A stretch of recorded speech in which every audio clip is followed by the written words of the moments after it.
안녕하십니까. 서방정토 극락세계로 인도하는 미타정토 삼부경 제91회차. 그 가운데 우리가 무량수경, 관무량수경, 불설아미타경 이 세 가지를 미타정토 삼부경이라고 하죠. 그래서 무량수경, 관무량수경 끝났고 이제 불설아미타경 오늘 제3회차인데요. 서일보입니다. 지난 시간에 이어서 우리가 제1장 서분에 대해서 살펴보는데요. 미타정토 삼부경도 아미타경까지 하면 세 가지 경을 한꺼번에 우리가 공부하게 되는 건데요. 지난 시간에 우리가 서분에서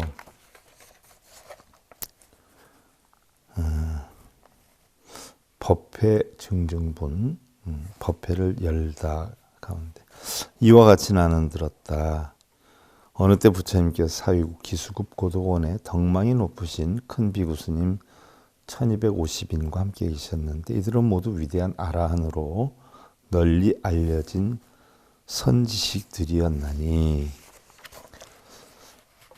바로 지혜제일의 사리불 장로, 신통제일의 목건년, 두타제일의 마하가섭, 논의제일인 마하가전년, 장과범주로 불리는 마하구치라, 작은 것으로 만족할 줄 아는 이바타, 어리석은 비구로 알려진 줄리판타카, 세존의 이모 마파차파티의 아들 란타, 사촌 동생이고 부처님 26년간 시봉한 다문제일의 아난다에서 그 법회에 모여 있는데 이런 부처님 제자들이 있었다라고 하면서 우리가 하나하나 사리불 장로, 목건년, 또 마하가서, 또 마하가전년, 또 마하구치라.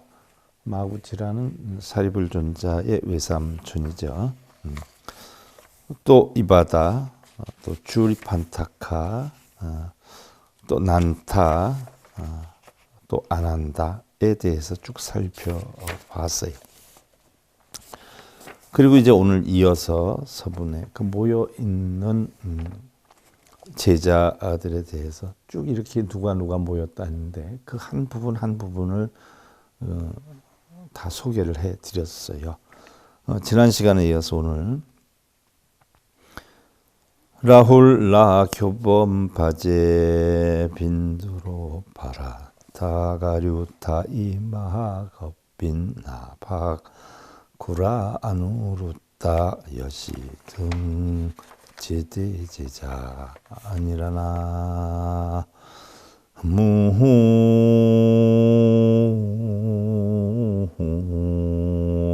의미타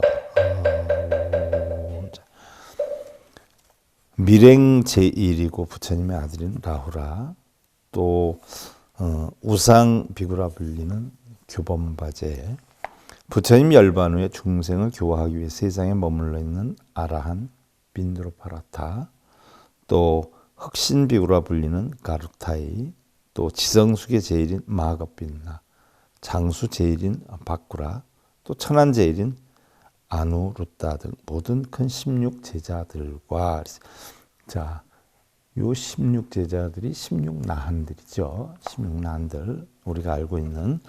그럼 여기에 소개된 부처님 제자들을 하나하나 우리가 조금 살펴보면 앞으로는 이런 기회들이 별로 없어요. 부처님 제자들에 대해서 간략하게 아마 소개해 줄 수 있는 기회는 없죠. 이 경전뿐만이 아니라 다른 경전 가운데서도 흔하지는 않아요. 자, 라우라는 남이 보든 말든 묵묵히 실천 수행하는 밀행제일이다 그랬어요. 자, 라우라로 인해 가지고 형성된 것이요. 결국 불망어계가 생겼잖아요.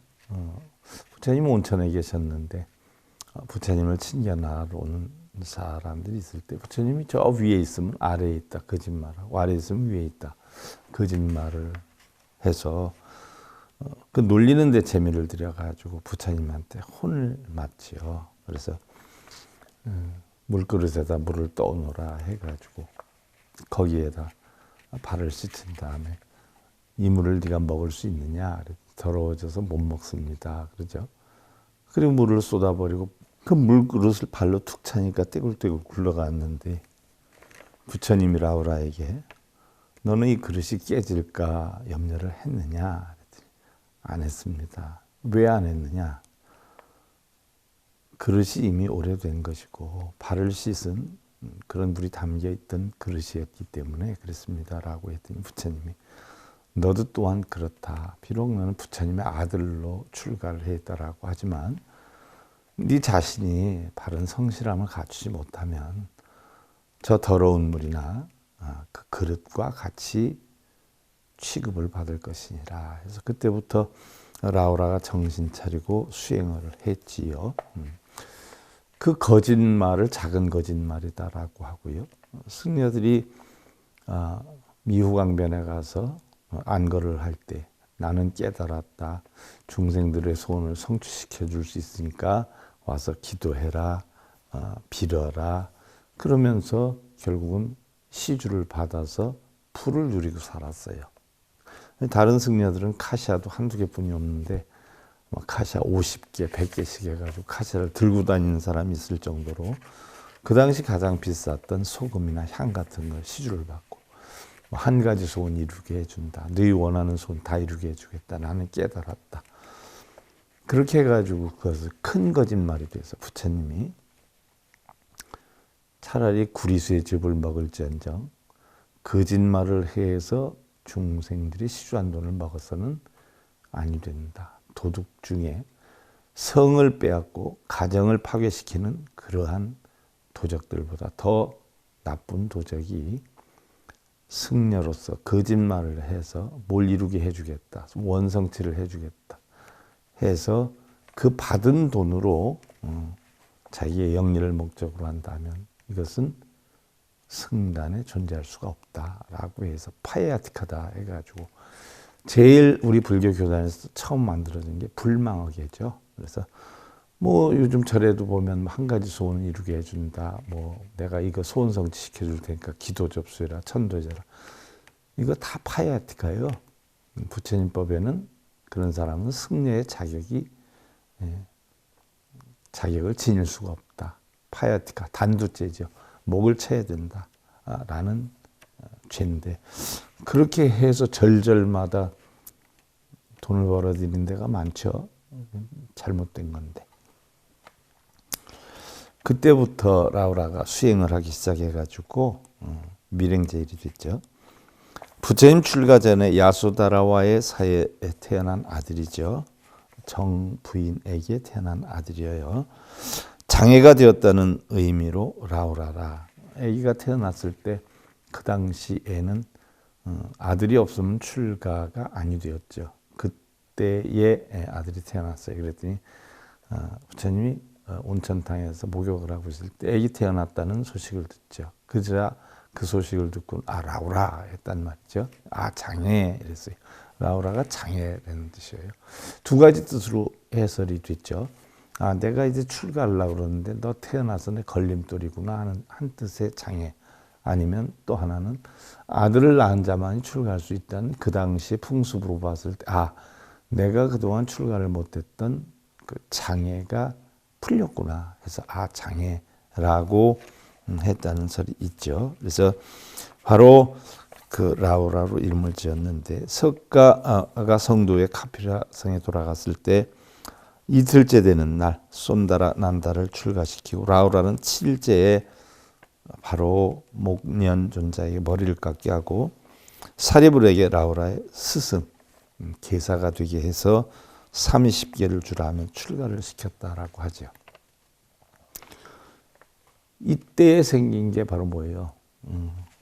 부모님께 허락을 얻지 않고선 출가를 시킬 수 없다라고 하는 계율이 만들어졌고 또한 워낙 어려서 출가를 해가지고 혼자 다니질 못해서 사람들하고 다니고 이러다 보니까 심지어 스님들이 화장실 가는데도 쫓아다니고 이러다 보니까 문제가 되기도 했어요.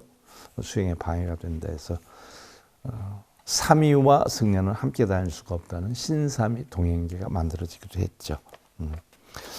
그래서 사리불을 30개를 주면서 출가를 시켰는데 라우라는 부처님께 어머니를 모시고 수행하게 해달라고 청하였으나 부처님은 단칼에 거절했고, 한편 아들 란다를 만나러 숲에 왔다가 그 옆에 삭발하고 가사를 입은 손자를 본 수도다나 왕은 기절을 할 것만 같았다라고 했죠. 부처님을 대신해서 손자에게 위안을 삼았던 수도다나 왕에게 라우라의 출가는 엄청난 충격이었으나 이미 돌이킬 수 없다는 것을 안 수도다나 왕이 정반왕이 앞으로는 부모의 허락을 받지 않은 아이는 출가시키지 말아달라고 눈물로 애원을 했죠. 그래서 지금도 우리가 출가할 땐 부모 확인을 얻어와야 되죠. 다음에 이제 16나한 중에 하나인 교범바제, 묘법연화경의 서품에 열거된 아라한 중 11번째 인물인 교범바제예요. 교범바제는 부처님 당시 사리불 존자를 스승으로 해서 출가를 했는데 계율을 잘 이해한다 해서 해율 제1로 불렸고요. 뜻으로 풀이하면 우작 또는 우적, 우가라라고 하기도 하죠. 부처님 당시 천상에 올라가 사는 제자들이 있었는데 그중 하나가 교범바제였고요. 또 하나가 일반적으로 독성이나 나반존자로 불리웠던 빈드로 존자였다라고 하죠. 교범바제는 과거세에 죄를 많이 지어서 500세 동안 수의 과보를 받았는데 금생의 인간으로 태어나서도 소처럼 한 번 먹은 것을 다시 되새김질하는 버릇이 있었는데 아라한이 된 뒤에도 반추하는 수의 습성을 못 떼어내서 결국 사람들이 흉도내고 놀리며 구업을 짓게 되었죠. 과거에 수수밭을 지나가다가 그것을 한 목을 부벼서 꽁으로 허락도 없이 남의 곡식물을 먹은 죄로 해서 이렇게 되었다라고 하는 거예요. 부처님이 교범바제에게 도리천에 가서 중생을 제도하라라고 분부를 했다라고 하죠. 다음이 이제 빈드로파라타인데 흰머리에 기다란 눈썹을 가진 부처님의 제자인데요. 빈드로는 그의 이름이고 파라타는 성이에요. 그래서 백두장민화한으로 빈드라 발라타사라고도 부르는데 어렸을 때 출가를 해서 아라한이 되어 여러 곳을 다니면서 전도를 했다라고 하죠. 빈드로파라타 존자는 구선 미국 사람인데 한때 우진 왕의 신하로서 우진 왕을 도와 백성을 다스리다가 우연한 인연으로 서가모니 부처님을 만나게 되어서 어느 날 우진 왕 앞으로 나아가 간청을 했어요. 왕이시여, 소신은 인생의 진리를 탐구하고 싶습니다. 모든 괴로움을 벗어날 수 있는 깨우침을 얻고 싶습니다. 지금까지 소신을 남달리 아껴주셨는데 앞으로도 잘 보살펴 주시기를 간청을 드립니다. 왕이 빈드로에게 물어요. 그래, 출가를 하고 싶단 말인가? 예, 그라옵니다. 소신은 관직을 떠나서 부처님을 따르겠다라고 마음을 먹었습니다. 부디 출가를 허락해 주십시오. 이미 결심한 일이라면 난들 어찌하겠소. 부디 성불하시길 바라오. 우진왕 역시 불교를 믿는 왕이었기 때문에 신하인 빈드로의 뜻을 막지 않았고, 그리고 빈드로는 바로 그날로 출가해서 스님이 되고는 타고난 슬기와 노력으로 몸과 마음을 닦아서 다른 수행자보다 앞서 진리를 깨우쳐 아라한이 되었다라고 하죠. 다음 이제 가류타이인데, 가류타이는 칼로다인의 음역어로서 가르타이, 가로타이, 가로나라고도 하고 16나한 중에 하나이지요. 살갗이 검고 빛나기 때문에 이같이 이름을 하였는데 항상 밤에 나와서 걸식을 하여 사람들이 두려워했기 때문에 이를 부처가 금하였다라고 하죠. 나쁜 짓을 많이 한 비구를 이르는 말로 흑요, 흑광, 흑상이다라고도 하는데 율장에서 말썽을 가장 많이 일으키고 급기야 부처님으로 하여금 여러 가지 계율을 제정하게 한 무리가 곧 육근 비구라는 이름으로 알려져 있는 스님들로서 이 가운데 각종 경전에서 가장 많이 등장하는 비구가 바로 가류타이죠.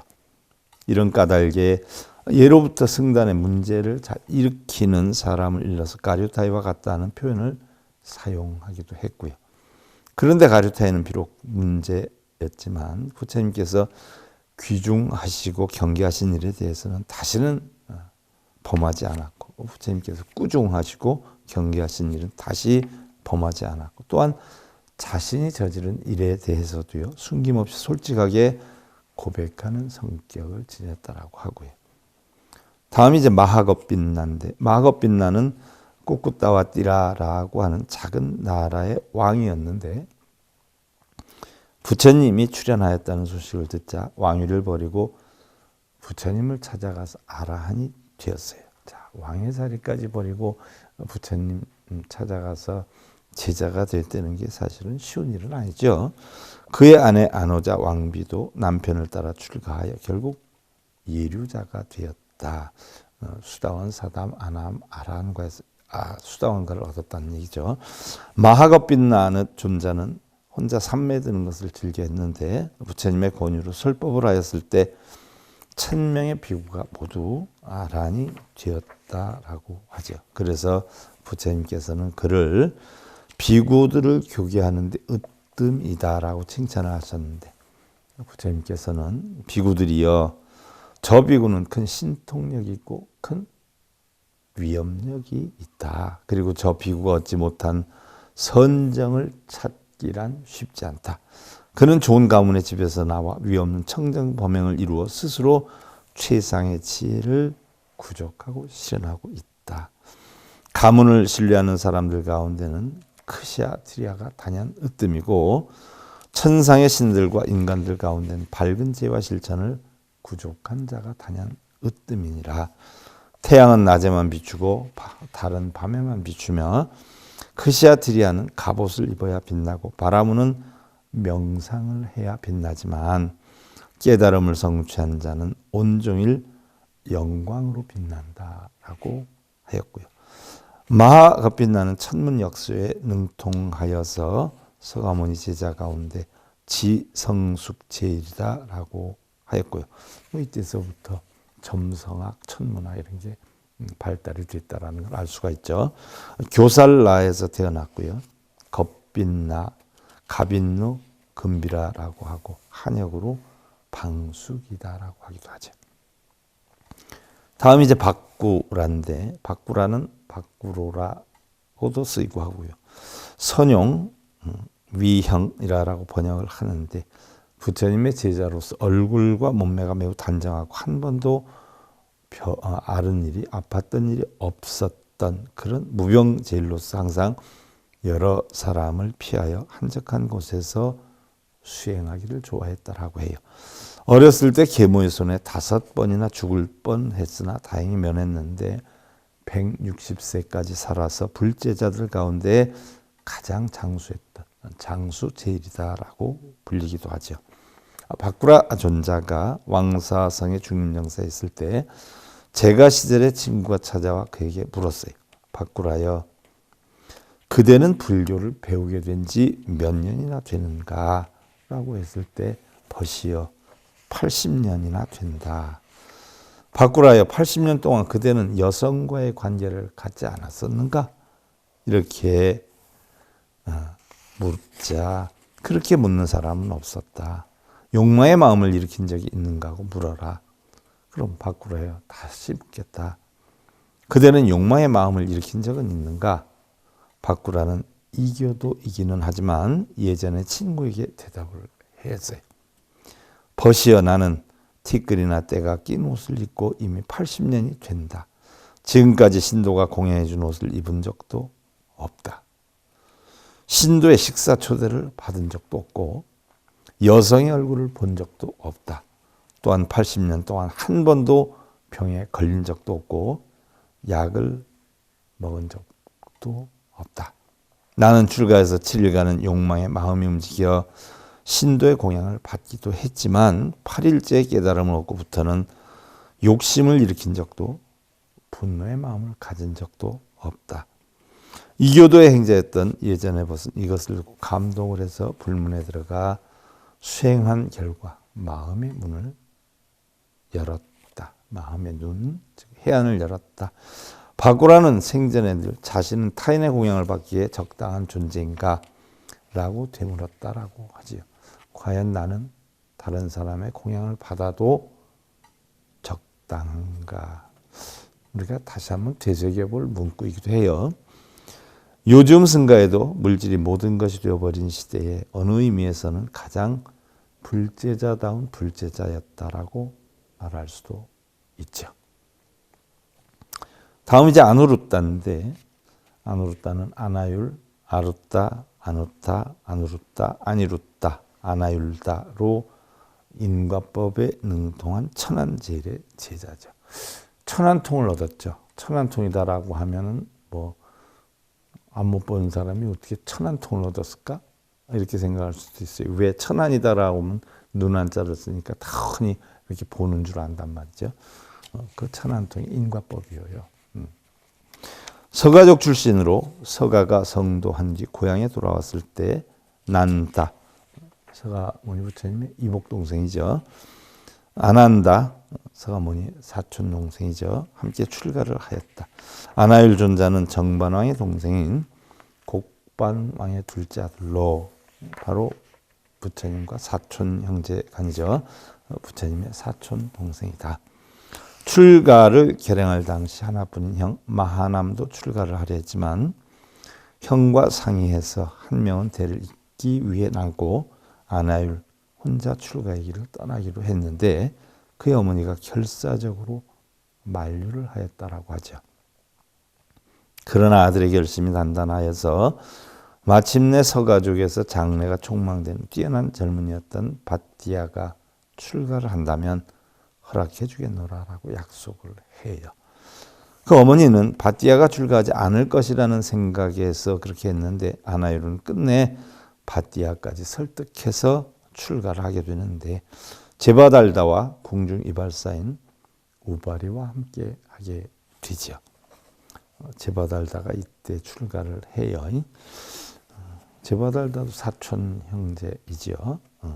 어느 문헌에서는 부처님의 사촌 형제라고 나오고 어느 문헌에서는 부처님 부인 야소다라의 뭐 오빠다 뭐 이렇게 나오기도 해요. 근데 비중이 바로 부처님의 사촌 형제다라고 많이 나오지요. 또 어느 날 부처님께서 기원정사의 설법 도중에 아나율 존자는 자신도 모르는 새에 슬쩍 낮잠이 들죠. 설법을 마친 부처님께서 조용히 그를 불러 벗이여 그대는 진리를 찾아 출가한 것이 아니었던가? 그 마음은 어디로 갔는가? 부처님의 지적에 그는 마음의 눈이 번쩍 띄어 설령 몸이 부서지더라도 다시는 잠을 자지 않겠다는 원을 세워 수행하다가 마침내 시력을 잃게 되었는데 지혜의 눈을 떠서 바로 인과법인 천안제일의 불제자로 존경을 받게 되었다라고 했는데 아니루따가 떨어진 옷을 앞에 안 보이니까 입고 다니니까 부처님이 살짝 꿰매 주었다라고 하는 이야기도 나와 있죠. 거기에 아니루따가 부처님께 감동을 받았다라는 설도 있어요. 자, 다시 이제 경전으로 돌아가서 병제보살, 마살인 문수사리 법왕자와 아일다보살, 건타가제보살, 상정진보살, 여여시 등 제대보살과 급, 석제환인 등 무량제천대중으로 구하시느니라. 그 밖에 보살 가운데 대보살인 문수사리 법왕자보살, 아일다보살을 미륵보살을 이야기를 하죠. 또 건타제보살, 향상보살을 이야기를 해요. 또 상정진보살 등의 큰 보살들과 불교를 수호하는 천인이신 제석천왕과 단군, 성조, 환인청왕 등 자 바로 유교, 도교 사상에 입각한 뭐 단군 성조, 우리나라의 단군 성조도 나오래요. 천인, 천왕, 환인 천왕 등 이루 헤아릴 수 없이 많은 천상 대중들도 자리를 함께 하였다라고 했어요. 자, 우리가 경전을 이렇게 읽다 보면은요, 부처님께서는 까닭 없이 말씀하시는 분이 아니죠. 또 그런 표현이 자주 나오기도 하는데요. 또한 홀로 지내기를 좋아하시는 분, 또 조용한 곳을 좋아하시는 분, 항상 고요히 선정에 잠기는 분이라는 표현이 많은 걸 보면요. 부처님은 그리 말씀을 즐겨 하신 분은 아닐 것이다 라고 우리가 추측을 하죠. 수다니파타 최초의 경전이죠. 에서는 논쟁하는 자들을 봐라. 저들은 몽둥이를 들고 있기 때문에 두려움을 느끼고 있다. 내가 얼마나 그것을 혐오하여 그러한 것에서 떠났는가. 메말라가는 작은 웅덩이에서 파닥거리는 물고기처럼 떨고 있는 자들을 보라. 서로 반목하고 있는 자들을 보면 나는 두려움이 일어났다. 세상 사람들은 갖가지 학문을 배운다. 그러나 그 학문으로 인해서 갖가지 속박의 굴레에 빠져서는 안 된다. 모든 욕망을 잘 살펴서 자기 자신의 평안을 배워야 하느니라 라고 하였죠. 예나 지금이나 세상에 똑똑한 사람은 많고 보편적으로 똑똑한 사람들은 말을 잘한다. 똑똑한 사람들이 하는 말은 단어도 고급스럽고 문맥도 짜임새가 있다. 게다가 말의 창과 방패를 다루는 솜씨까지 빼어나서 그들의 말에서 빈틈을 찾아보기란 쉬운 일이 아니다. 하지만 그 말의 목적이 무엇인가? 그것을 반드시 점검해 봐야 한다. 승려들이 불자들한테 얘기할 때 목적이 무엇일까요? 정말 중생들의 어려움을, 고통을 벗어나게 하기 위한 가르침을 주는 걸까요? 중생들이 어려워하면 그걸 이용해서 얼마를 가져와라는 돈을 만드는 그런 목적으로 하는 걸까요? 그 말이 타인을 미소 짓게 하는 꽃처럼 향기롭다면 누가 탓하겠는가? 그러나 과연 그런가? 쉼없이 쏟아내는 말들이 혹여 나의 영토를 지키고 또 확장하기 위한 몸부림은 아닌 것인가? 앞뒤 따져 오밀조밀 엮어낸 말과 문장들이 타인의 영토를 파괴하거나 자신의 이득을 위한 목적은 아닌 것인지 가슴에 손을 얹고 곰곰이 생각해 볼 일이다. 무엇을 이루게 해준다든지 업장을 없애게 해준다든지 그러한 것들은 각자 스스로 하게 할 일이지 승려가 대신해주고 절에서 대신해주고 누가 대신해 줄 일은 아니다. 그러면서 뭘 요구하는 경우가 적지 않다. 불교란 부처님의 가르침인데 부처님은 그러한 가르침을 주시지 않았다. 근본 설일제후에서 보면 온종일 남의 돈을 세워주지만 반푼의 목도 없는 가련한 인생과 같이 불법도 닦지 않고 듣기만 한다면 실천이 없는 한가닥 공상과도 같네. 억만겁이 지나가도 변함이 없이 내가 지은 모든 업이 숨어 있다가 겨울이 지나 봄이 되면 꽃이 피듯이 숨어 있던 모든 일들이 나를 따르네. 자, 법회에 모인 분들, 부처님의 16 제자분들 다 소개해 드렸고요. 수다니파타에 있는 부처님 말씀, 근본 설일제후부에 있는 부처님 말씀 전해드리면서 서분이 끝나고요. 다음 이제 제2장 아미타경의 정종분으로 들어가는데, 자, 서분, 정종분, 유통분 이렇게 경전은 많이 구분을 하지요. 서분은 우리가 서론이다라고 하고, 정종분은 본론이다라고, 유통분은 결론이다라고 하는 것인데요. 제2장 정종분 제2절 불토의정분이라 극락세계를 설하다라고 했는데요. 이시의 불이 고창 사리불화사대 총시서방으로 과 10만억 불토하여 유세계하니 명활극락이요 기토 유불하시니 호는 아미타시라 금현재 설법하시니라. 자, 그때에 부처님께서 장로 사리불에게 말씀을 하셨나니 여기에서 서쪽으로 10만억의 불국토를 지나 한 세계가 있는데 그 이름을 극락이라 하니라. 극락세계에 대해서 설하는 거죠. 거기에 부처님이 계시는데 그 이름을 아미타불이라 하며 지금 현재도 설법하고 계시느니라. 자, 서쪽으로 10만억 국토를 지나 여기서부터가 이제 경전의 본론이에요. 서가세존께서 1250 제자들 중에 대표자인 사리불 장로를 상대로 해서 극락세계의 소재, 또 그 이름의 뜻과 아미타불에 대해 설하신 내용이죠. 자, 극락세계는요, 음약하여서 수아마제, 수마제, 소하박제라고 쓰기도 하고요. 안양, 안락, 안원, 묘락, 낙방이다라고 번역을 해요. 흔히 서방정도, 극락이다라고도 하는데요. 이 사바세계에서 서쪽으로 10만억 국토를 지나서 있는 불국토라라고 하는데, 이 국토는 아미타불의 전신 법장비구의 원력으로 이루어져서 지금도 아미타불이 항상 설법하시고 즐거움만이 있고 괴로움이라고는 아주 없는 가장 자유롭고 안락한 국토다라고 하죠.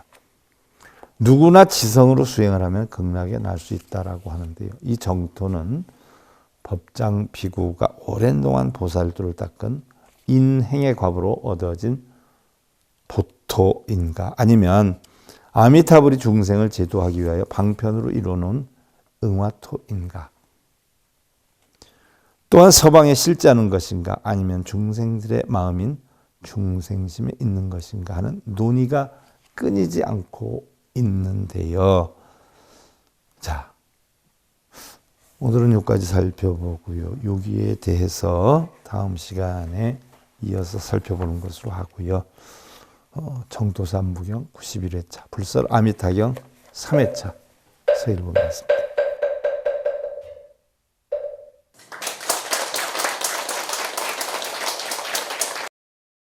행복으로 가는 징검다리에 서길봉 스님이 여러분들을 초대합니다. SIB 불교교육대학에서는 더 듣다, 생활 속의 천수경, 달마대사 성관법, 현대생활 불교 법요지,